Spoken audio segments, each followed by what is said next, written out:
What's going on, everybody? It's your boy EW here, aka Eric West, and we are here for another. Shit, I don't like how high my mic is. We're here to do another episode of Afro Stories. You know, it's like I said last time, it's inspired by a video series that one of my favorite YouTubers does called Senju Tales, and so here we're gonna do Afro Stories, where I sit down and just talk to y'all, just tell y'all about my life, just tell y'all different stories and stuff, you know. So let's get into this.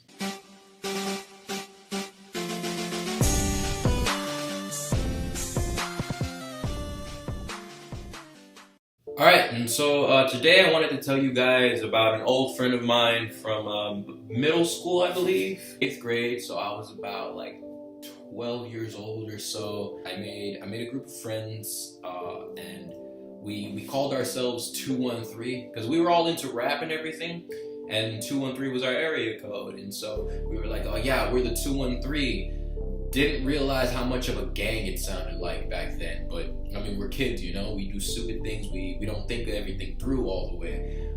So you got 213, you had, I think there was 5 of us in the group, right?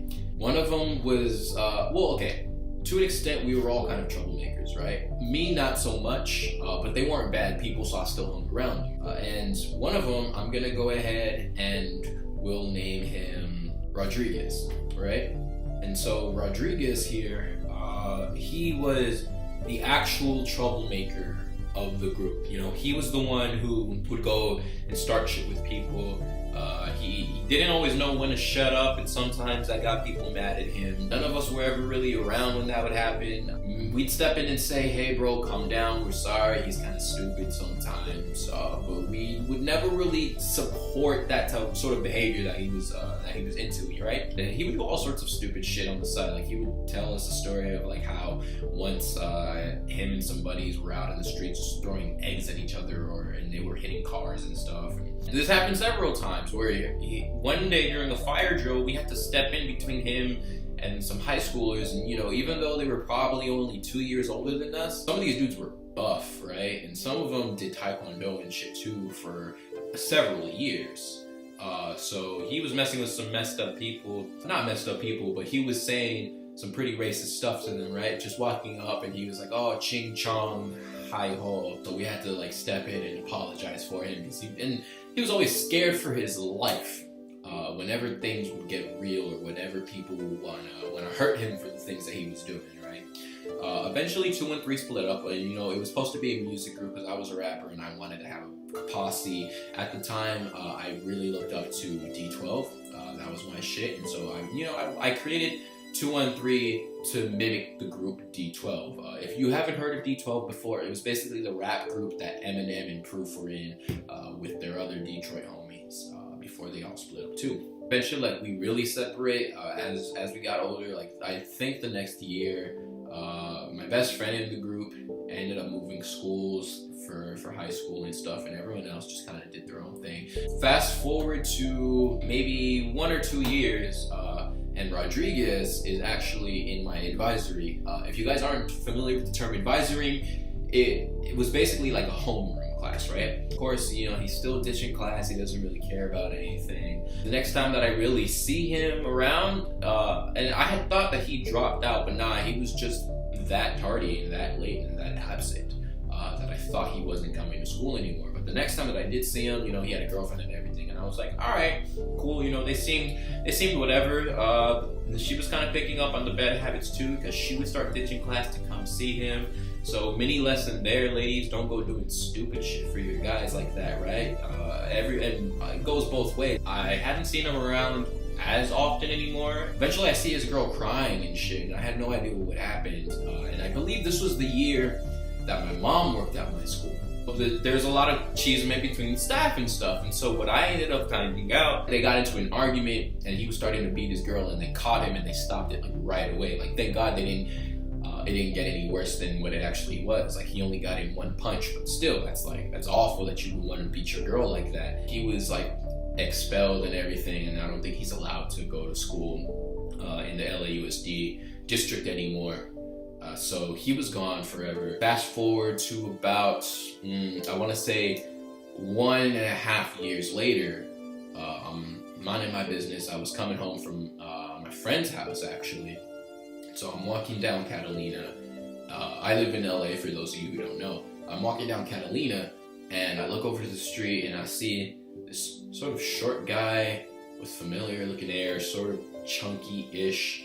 And I'm looking over, and I'm just like, is that really him? And I'm like, no, there's no way. You know, he disappeared. You know, he's probably off gangbanging or whatever the hell. You know, he probably actually submitted to that lifestyle. And I keep staring, and I swear that it is him. But I didn't really want anything to do with it. And he was still kind of like a block away. I didn't want anything to do with him. You know, I was like, you know, that's not a person that I want in my life. And I feel like if I did stop and say hi, he would start to ask me for favors and stuff. You made your mistakes, and knowing that you did what you did, I can't really help you out. You know, I don't want any part of you.